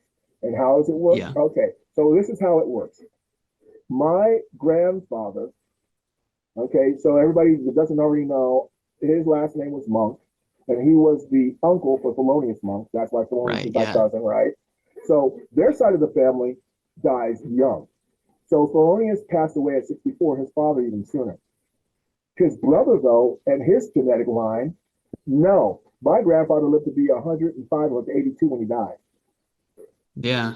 So I come from that line. So no wonder I look like this. No wonder, and as I've been told, I'm the spitting Right. image Yeah. of my grandfather anyway. So I carry a lot of his genetics, like it or not, the good and the bad of his genetics. And one of the goods of his genetics is longevity. Yeah, that's cool. Mm-hmm. Interesting. Huh. Yeah, I have some good genes on my side, but we don't have like any health conditions or issues Mm-hmm. except for schizophrenia. It runs in my family. I didn't get it, thankfully. Well, Like it runs in my skipped me, family too. but Did you meet my cousin Polonius? yeah, yeah, it's true. Oh yeah. Yeah, okay, yeah, fair. He wasn't skits, but he had some issues. And we had mental issues that run in the monks. But let's just say that. Yeah, yeah, I And get I what did, you're saying. I get and what I you're didn't know saying. it. I didn't know it until I met him. I actually didn't know who I was until 5 years ago. My mother, Right. I tell you, when I talk about my mom she was work. She didn't want to have anything to do with her family. Pretty much, she would have her conversations, but she kept her children away from her family. And it wasn't until 5 years ago, as my first baby was born, that my mother called me up and said, "Hey, your cousin and her new husband are taking a trip up to Alaska by boat." "Which cousin?" Uh, your cousin Sharon. What cousin Sharon? "Oh, the cousin of yours that was in the military in Right. Germany when you were You're in Germany." like, "What?" That was in Washington State, stationed at McCord Lewis. "Wow, you're there, what?" And says, "Oh yeah." And my mom she's good about that. She just acts like you knew it all along. So meet my cousin. My cousin says, "Hey, we get along. I go down to Cancun to get these work done. Folks, you get your teeth done, get them done in Cancun. Best place to get your teeth worked on. Good price." So we down there boom. get my teeth worked on. My cousin comes down with her husband, and she, "Hey, boy, what you do? You making good money. You look like you doing stuff. What you do?" And I said, "Mama never told you what I did? No." So instead of telling her, I turned on the old computer machine and started pulling up files and music and film. "Wow, wow, I didn't know this. Wow, nobody in the family knows about it." I said, "Nobody knows what I do?" "No, nobody. That I'm the person that knows what you do." I was like, "Okay." So I said, "Oh, okay." So, and then when it was all said and done, I made a joke because my middle name is Lamont and her maiden name is Monk also. I said, "Wouldn't it be funny if we were related to Thelonious Monk?" So her husband looked at her. She looked at her husband. They looked at me, looked back at each other, and she said, "Wait a minute, you ain't messing with us, right?" "What do you mean? You don't know that Thelonious Monk is your cousin? That your grandfather was his uncle?" What? What? I was passed out. Tell you the truth, I almost friggin' passed out. I So likened it funny. to Odo and Deep Space Nine finding out that he is from the Dominion. He thought he was Right. one off. So then you find out that you're related to uh, Art Monk, who's in the Hall of Fame. You've got other cousins that are playing professional football. Your Thelonious' cousin. So my cousin goes, "Well, the reason you're a musician is not what you think. You got that in your genes. The reason you're Yeah. such an athlete, because that's in your genes too." Not, I'm meeting her like, "Whoa, no, I'm an athlete." Yeah, folks, yes, I am an athlete. I'm a senior athlete, and I'm going to the Seniors Nationals next year to throw discus for the state of Washington. That's how much of an athlete I am. Yeah. So athletics is in there. She says, "Well, that's because you have the genes." She claims that. I'm glad she claims it, but I didn't know any of this, so everything that I did was without a doubt through my own efforts. There was no, "Hey, my Yeah, you name." weren't. No, there was no. You just did it yourself. Yeah, and then so it's natural. It wasn't like you're pushed Right. into it. And then my mother never wanted me in music, and I know why. She didn't want me to be who I am. I am who I am. She didn't want that. And my mother was one of the reasons why I was. Right? And two things that happened in my life that made sense once I knew who I was. First, I knew why on, was it November 11th or was it November 5th, 1965, why a 6-year-old kid was getting in a taxi cab from Queensbridge to go up Manhattan to go uptown to the Apollo Theater to go see a show. So Right. we go to the Apollo Theater, we get in line, and we don't stay in line very long before somebody from the show comes to get us. Right. The theater we're going to is the Apollo Theater. I haven't already mentioned it. So we're at the Apollo Theater. So we sit at one of those little mezzanines that you sit above the stage back before they redid everything. Mama and I were the only ones in our little area. There was nobody else but us. I didn't think about that as a 6-year-old kid. I didn't think about anything. It was my first concert. I didn't even think about that. My first concert, folks, was James Brown and the James Brown Review. That was my first concert at the Oh, Apollo Theater in 1965. that does sound like a cool, Yeah. cool experience though. And so as soon as the concert was over with, somebody from Mr. Brown's entourage came up and got me a mama, and we got taken backstage, and I got to meet Mr. Brown, got his autograph, Nice. Oh, got that's his cool. picture, and got to talk to him. And Yeah. that changed my life.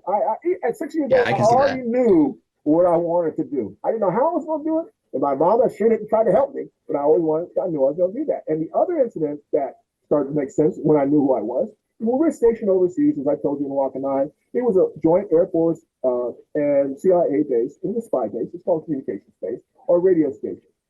Every 6 weeks or so, the USO would send a show. You do know what the USO is. Bob Hope, USO shows. Yeah, that's a long time ago. I don't know that. Okay, so back in the day during Vietnam, because again, I'm older. So during Yeah, yeah, I Vietnam, know. I'm so much younger. See, younger, I'm 30. exactly. I'm like half your age, Your really. age, exactly. So back during the war, even before Vietnam, even in Korea, even in World War II, they would send entertainers out to basically bring the morale up of the soldiers. Okay, Okay. during Vietnam, not only did they go to Vietnam, and they went to Vietnam all the time. You can see footage of Bob Hope in Vietnam. They also went to small outposts that were Air Force or Army outposts who did shows there too. So every USO show that would come there, it would usually have, what I'm doing, basically. That's where I got the idea. They would have, Right. Yeah, the same type of thing. they would have master of ceremonies. They would have musical acts. They would have maybe not a magician, maybe a comedian or something like that, but it was a full show. Right. Lots of different stuff Right. going on. So when the show was over with, every time the show was over with, and here I am with the after party. The after party was always at Sergeant Dancy's house. Okay. Okay, so I was lighting cigarettes, making drinks. I'm doing this from Boom. 10, 11 years old, listening to stories, telling stories, talking to people in the industry. And I always thought it was because of my father. I always thought, hey, Sergeant Dancy must be the coolest son of a bitch around. Look at these people coming to my daddy's house. Right. No, it wasn't about him. It was about his wife. And the fact that Interesting. his wife was whose cousin?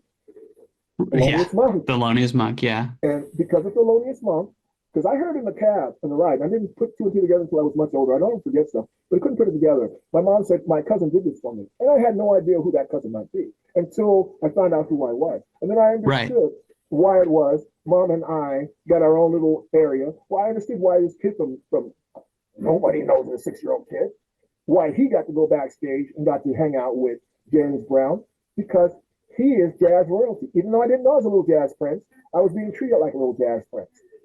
And I got treated well too. All the USO guys always treated me well. And I always thought it was because of my dad. No, No, yeah, it was a because of who yeah. I am. Yeah, Nobody exactly. told me who you are. Thelonious. And I didn't know this. So I went through my whole life kicking doors down because nobody gave me anything. Nobody even had the time of day for what So I you're kind wanted of to. in a funny way, you're glad you didn't know. Yeah, and it's like, no, now, and I was, well, I have to be honest. For the first 3 months after I knew who I was pissed because I can remember all the times that could have helped me. That Right. just the simple fact of knowing who I was could have helped me when I was down, and let alone open doors. Because people don't know you, don't open doors. Right. That's why I kicked most of the doors down that I've gone through. And I hear after I've made it, after I'm where I'm going to be, to find out later who you are, it took some time to get used to that.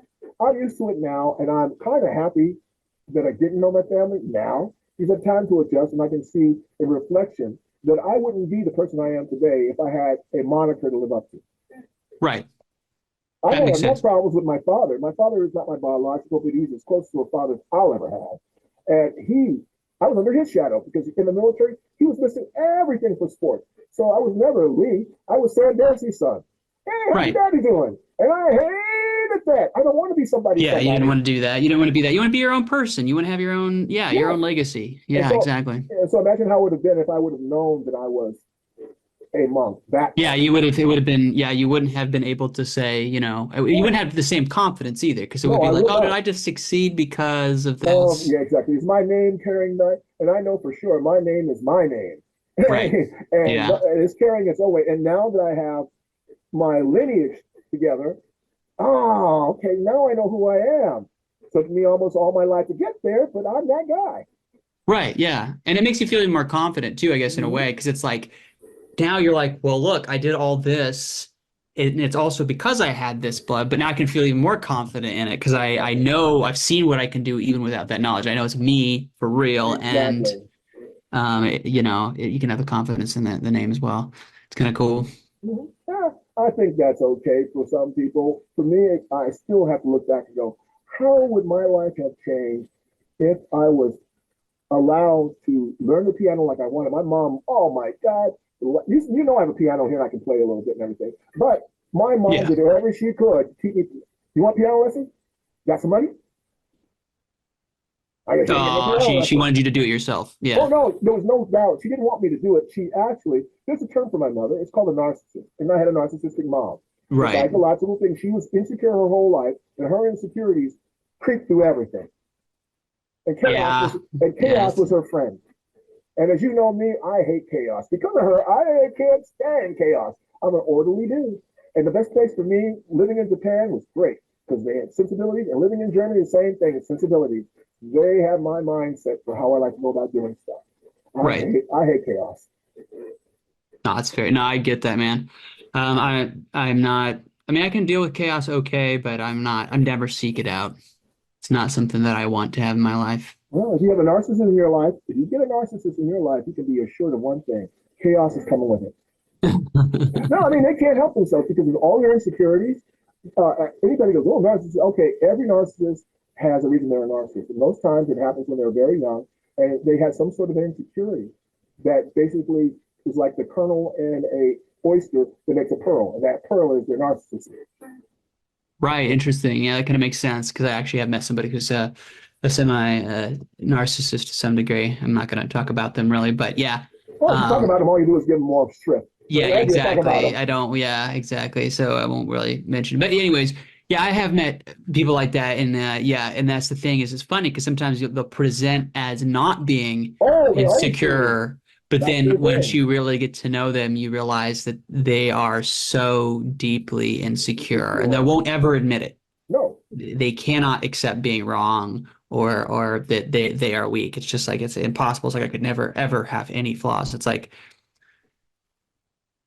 really. Here's what I say: when people do that, I go, really? I have flaws. Yeah, I can tell you my flaws, and it's exactly. good when Same. you get to a certain age, you don't care anymore though. Yeah, That's the beauty of 60. And I tell people that all the time.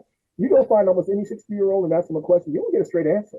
right. Ray's at that point now where they're not playing games anymore. They'll tell you what you want to hear. You may not want to hear what you want to hear, so don't ask. Hey, sir. And I love it because I said I have the mentality of that my age and the youth in my look. So it's the best package possible. Right. Yeah. I don't know how many times somebody my age would come up to me and started to try to school me on how it was going to be and what they thought 15 years or 16 years down the road I was going to be their age. And then I go, my favorite line is, wait a minute, how old do you think I am? Oh, Yeah. you know, 49, 46, Right. maybe 50. Said, nuh-uh.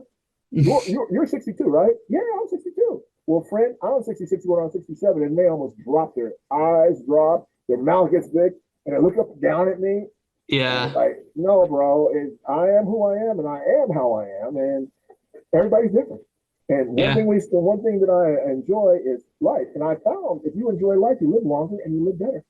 Yeah. You live happy. I mean, yeah, if you can be happy, man, that's the thing for me. I'm probably going to be pretty lucky because my body weight is like the perfect body weight for somebody Mm-hmm. who's not going to get like cancer or anything like that. There you Like go. you typically, like to get to those type of those physical issues, you Mm-hmm. have to have over a certain body weight. And I don't ever have a problem with it. And I'm pretty sure I never will, which I'm lucky No, for, you are. but No, you actually are lucky for that because as middle age sets in, your metabolism starts to drop, and a lot of guys get that pre-diabetic fat gut.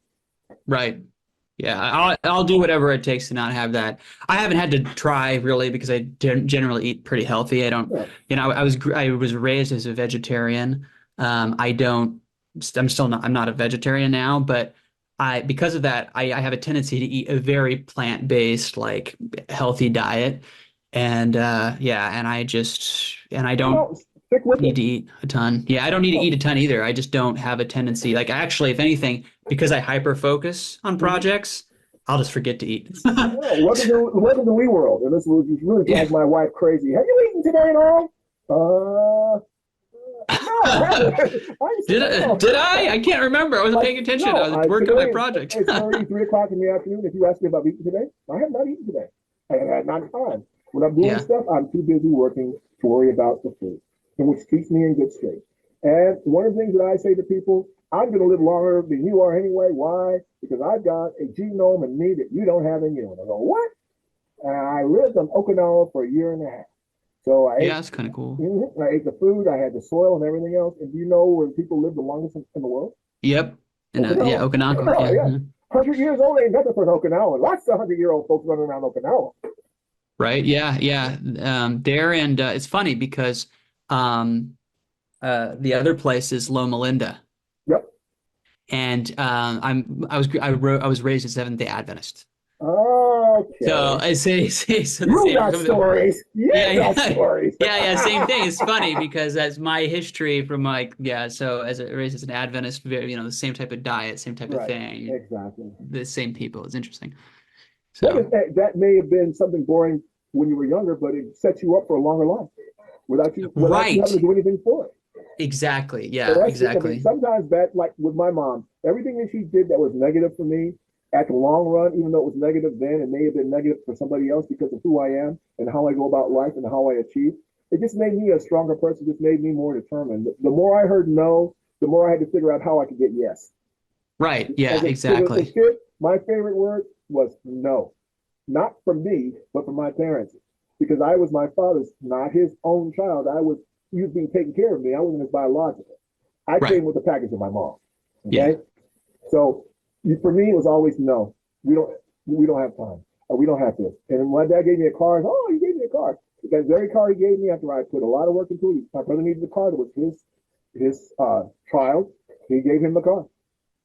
Hey, Oh, there yeah, you stories go. like that. I have stories like that over my life. It's like people go, "You want to be a kid again?" No. Uh-uh. That's why I'm so funny. It's like, you want to hear stories? I'll tell you stories. That's why I'm Right. so Yeah, you funny got tons. because of all the shit that happened to me. He's like, oh man, you survived. I said exactly what I did. I survived my childhood, and I don't think that I need in my middle age to go back and try to recreate it because it wasn't a good experience. So that's probably one of the only people who don't. I'm not having a midlife crisis because I like being middle aged. What can I say? Right. Yeah. It's a better life now than it was when I was a kid. Oh, I couldn't wait not to be a kid anymore. And I'm not, and that's why sometimes when people have an attitude with me, they don't know who they're stepping to. As I tell people all the time, you can go to the zoo and poke the bear if the bear's sleeping, but if the bear ain't sleeping in a bad mood, poke the bear and what happens? Yeah.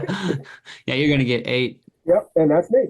I am that bear. For the most part, I'm not looking for any smoke from anybody. I got too many things that I've got on my plate to do. Right. But if you want to go out of your way and create some smoke for me, I didn't get to be this old without learning a few tricks and learning how to be a very, very clever person. And as the Asian in me says, because I am quite mixed a lot of stuff, the Asian in me says, prevention doesn't have to happen today. Right. Yeah, it doesn't happen today. It doesn't have to happen next week. Look how good I look now. Wow, You better exactly. watch out. I'll be here for a while. And I tell people, I'm going to be here for a minute. Yeah. If you age out, I'll still be here. Yeah. A lot of my enemies were 10, 15 years older than me. They're gone. Yeah. They are gone. They didn't make it to 85. They didn't make it to 80. They started dropping at 70 because they smoked, they drank, they had a great life.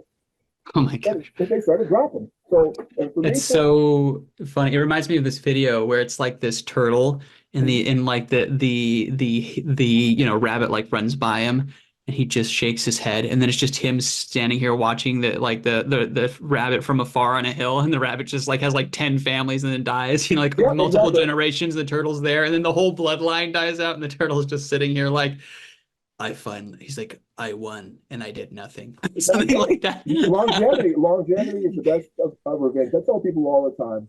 It was just so funny to me watching that video. I'm going to be going to my high school reunion in next year. That'll be fun. Yeah, it'll be my 50th reunion. Yeah. Now, do I look like a guy going to his 50th reunion? Right, exactly. That's You fun. can imagine what's going to happen when I show up. I have up to now, I have not made any of my class reunions. Why? Interesting, yeah. Oh, and for my class reunion in 1986 and 1996, I was in Europe. I wasn't coming back from Germany for my class reunion. Wow. My 30th class reunion was 2006. I was too busy working projects. I was too busy doing stuff to worry Right. about it. And in 2016, that just came through. Well, hello. That's when we got our new president. I was doing things to keep me alive and survive. Right. Yeah. Because things went crazy in 2016. I wasn't going anywhere in 2016. Yeah. And now, I go down and I go, okay, now I'm going to go to this thing with my younger wife and my two children. And everybody's going to think of my grandchildren. It's going to be so funny. And they're going to ask me, oh, wait a minute. Is your dad supposed to? No, no, I'm me, Nancy. Really? Nancy? Oh my gosh, you look so great. Yeah. They'd just be like, what? I know that's fun. That's gonna be fun. Huh. It's a great dig because they stayed. I left. And I wasn't the only one. There's a few of my acquaintances that I still keep in touch with from other guys who went from Texas Tech. And they did the same thing I did. They may have been from Texas, but they got out, did great things with their lives. They became Right. doctors, lawyers, explorers. They did stuff. And I always love those who do things. I'm always sad for people who tell me, I've lived here for 50 years and never been anywhere. You have not impressed me. You have not impressed me. Right. Yeah. I know. I couldn't do it. Wouldn't be something I could do.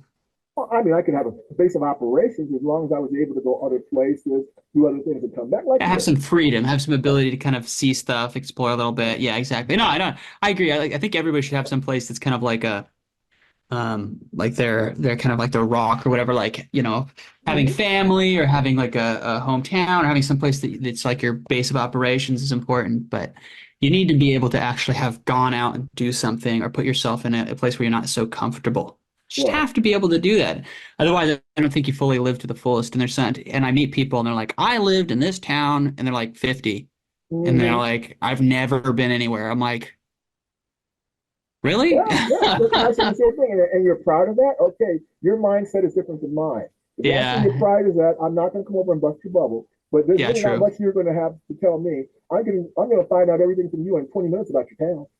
Right, exactly. Yeah, You're especially gonna, if they're proud of it. Yeah, that's a yeah, big they're one. going to tell you in 20 minutes. I'm going to know everything that took you 50 years to figure out, or 30 years. How long you been here? I'm going to know that in 10 or 15 minutes or 20 minutes. And I'm going to interrogate you. I'm going to find out what do you eat at? What do you guys do for?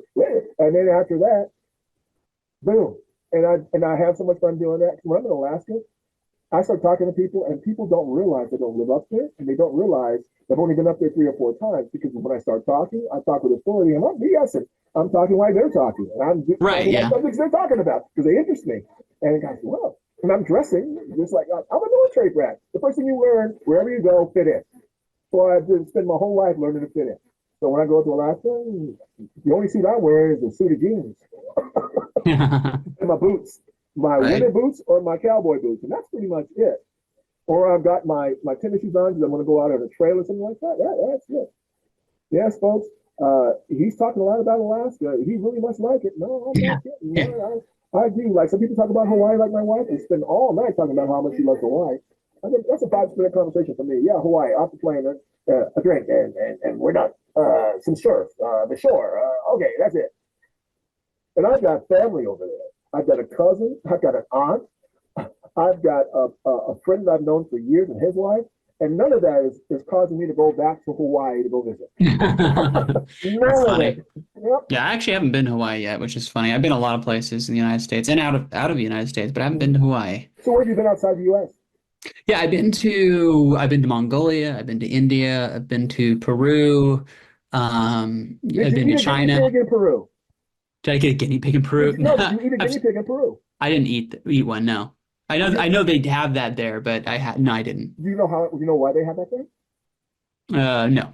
Okay, here's one of these stories that people are going, oh, we know too many stories. So way back in the 60s, they were having a problem with starvation. They didn't have enough protein in their diet. Oh, interesting. Yeah, so they're So, like guinea pigs. and so we introduced guinea pigs to them. No, they never had guinea pigs. Americans, we brought guinea pigs to Peru. That's interesting. And, Like here. yeah, no, we did. And because they breed quickly, they're a good source of meat. And now you would think that they have been there forever in Peru because you can go anywhere and get a guinea pig to eat. Right. Because that's a source of protein for them. But no, we introduced it to them. USDA introduced to them back in the 60s guinea pigs. Yeah. Interesting. Yeah, it's cool. It's kind of interesting. I didn't know. Yeah. No, Did I've you eat a lot, enjoyed traveling quite a did you eat bit. a lot of corn when you were there? Any spicy foods? Because Oh yeah, definitely spicy foods. I mean, Yeah. corn. Yeah, they had a lot of not was it rice? No, I think it was lentils or something. Yep. Hmm. Yeah, it was Some more other like lentils. grain. Yeah. Yeah. When I was in China, there was a lot of rice. That was for sure. Yeah. Yeah. Where you It's get a not million out of rice? unexpected. Yeah. Yeah. Yeah. It was What kind part of of China were interesting. you in? Were you in like Sichuan, or where were you at in China? So we were in capital. So well, actually, there's two places. So Shanghai was one of the places we were in, and Okay. we went to Bangkok. So, or no, Okay. that's Thailand. Sorry, that was different. Right. Um, One night in uh, Bangkok. Yeah. Let's not talk about that. yes, right. No, sorry, I was trying to think of oh, what's the Vietnam, independent maybe. city? What's the Oh, the independent? independent city. Oh, Hong Kong. Hong Kong. Yes, When you say thank you. independent city, that's what. Yeah, it's Hong Kong. So So the it's place that, independent for a while, but yeah, it's not really independent anymore. If you think about it. true. Yes, yes, you're correct. When I went. Yeah, it probably still was. It was still was. This was years ago. This is when I was Okay. 13. Okay. So you went there when it Um, was still British. yeah, yeah. So anyways, it was really cool. Like it was such there were so many people. I mean, just it was massive, just realizing how many people live in such a because this comes from a kid who grew up in Idaho. And that's what I'm shaking my head. 'Cause I'm going, his idea of massive is not my idea of massive. But yeah, if you grew up in Idaho, Yeah, yeah, my yeah.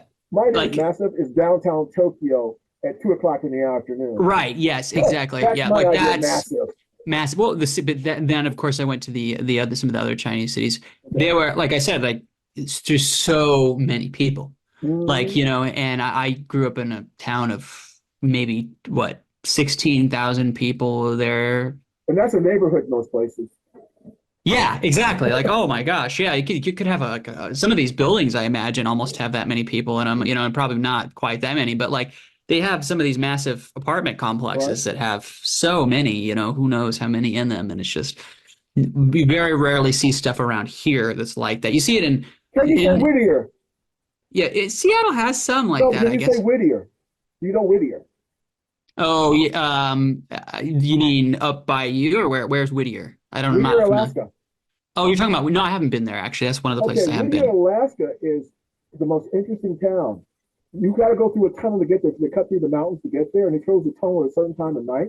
So you're stuck in Whittier. And Whittier, everybody lives in the same apartment building. One gigantic building has everybody in the building. They have their grocery store. Really? I haven't been Exactly. there. Yeah, No, that's so cool. Interesting. I mean, you it would depends have on if been you like there. it or not. You would have been there. This is what happened. Besides us not being able to go this year, we were going to take the bus up because Yeah, we that could would have still been get the bus cool. up. But they were not going to Whittier last year because they didn't have enough crews. Right. Or you would have been on the bus, we would have gotten off the boat, gone, we would have spent the night in Whittier and one of their little, whatever you want to call it, because it's still the same building. And we would have gone through the tunnel, and then about 70, 80 minutes later, we would have been downtown Anchorage. Right. Yeah. So that's the closest port on the other side of Anchorage is Whittier. Interesting. Yeah, I'm definitely looking forward to that. So that would be cool. That'll be fun. And there's a railroad. They unload rails there. Everything. It's the most. It's like Whittier. How Right. do I get there? And I said, you go through Whittier. You know me. If it's something I need to know, hey, look at this place. Right. And it is one gigantic building with everybody in the building. They've got bar. They got a bar. They got a grocery store and everything. Huh. And you can see who's come to visit. Right? Right. She's always coming to visit, folks. This is my cat, Asapi. She doesn't understand she's not supposed to be on there. If daddy's here, she's here to be a daddy. And Yeah, you no, can't keep the cat. You can't keep the cat away. and Especially when you're talking no, to somebody else. They're like, I need the attention. that's right. She's getting it too. And no, she's not missing her tail. The tail is not chopped off. She's a Japanese bob. They're born like this without the tail. They're born Yeah, and they prefer to be outside in snow because that's the area and water. She loves water. She loves snow. that's interesting. I know. Interesting cat. And like I said, you see, she's not going anywhere. And folks, if you would have looked at our last broadcast, she had a guest appearance in our last. Whether you knew it or not, she was actually behind us. The last broadcast. If you Yeah, look, yeah. she just I snuck don't think you behind. could see her most of the time. I think it was like one part maybe where you could kind of see Exactly. her, but the rest of the time you couldn't. So yeah, I don't. Yeah. Most people probably didn't even notice. Yep. But you can notice Yeah. now, folks, because she's here to stay. She's not going anywhere. She's my office cat. So if I'm in here playing an instrument, writing something, she's over there laying down on watching Daddy do his work. Right. Well, I'm gonna have to head out here. Yeah, and So you should. So we should do what we always do towards the end of a broadcast that country courtesy sign off. So we're not going to get up and walk away or anything, but we'll do that country courtesy sign off. We're doing it right now. Folks. Right. We say country courtesy. We're signing Country off courtesy. to our next one. And since we're doing this thing remote like we're doing it, you'll probably see us more often because the problem was my counterpart, Mr. Fire, Taylor had to drive long distances. And it worked out when he had gigs in the area that he could come over. But Yeah. It really wasn't a big problem then, but Oh. right now I have stuff other places and it's not Exactly. even And he close. doesn't And live it's anywhere just, close. No, he doesn't Yeah. live anywhere close to me. That's what a commitment he had. He made the trek up here. And so for us, until he can come up to this area again, this is how we'll do our podcast. He'll do his thing there. I'll do my thing there. We'll put it together and send it out to you. And wrapping up, because we went way far away from the show, we'll wrap it up talking about the show. Remember, folks, the 17th is the night for Country and Western. The bands will be Lubbock, and it'll be Hard Days and Hard Nights playing Southern Rock and Blues. Saturday night, you'll come see us for Boundary Day. The horn section will be led by the famous Greg Lyons, who played with Tower of Power. And once we get finished doing that, the next section is Funk with Stankfoot. Sound like what it stank. And then Sunday, we wrap everything up, starting off with Latin jazz. And then we move over to a tribute band named after my cousin called Thelonious. And they'll be playing everything from bebop to fusion. And Taylor, a.k.a. the American Mr. Fire, is going to be there. And basically, he's going to be hosting, and he's going to do a lot of magic, a lot of stuff. And we'll have music. We'll have great food. And if for you guys who buy the extra ticket or buy the VIP, we'll see you at the farm. We'll be feeding you out the farm and giving you free wine out there. It'll be a great time. Music, big old bonfire because we're about 1,000 feet above Leavenworth, and the snow, a big old snow bonfire you can hang out with, everything. And that's going to kick off at 9:30 at night, and we'll be pushing you off the farm at 12:30. There we are. Yep. So you know, Sounds again, good. Yep. So now we came back to what we should be talking about. And folks, in the future, you're going to get more of this conversation between myself and Taylor. Not always just the fire stuff, just because he's a pretty interesting guy. And I can be interesting sometimes myself. So we can basically entertain you with some of our stories, some of our life, and things like that you might find interesting. We've had both pretty interesting lives, and why not share? Right, exactly. It's been a lot of fun. Yeah, take care, everybody. Yeah. Signing off. Country Courtesy. Courtesy. Ciao.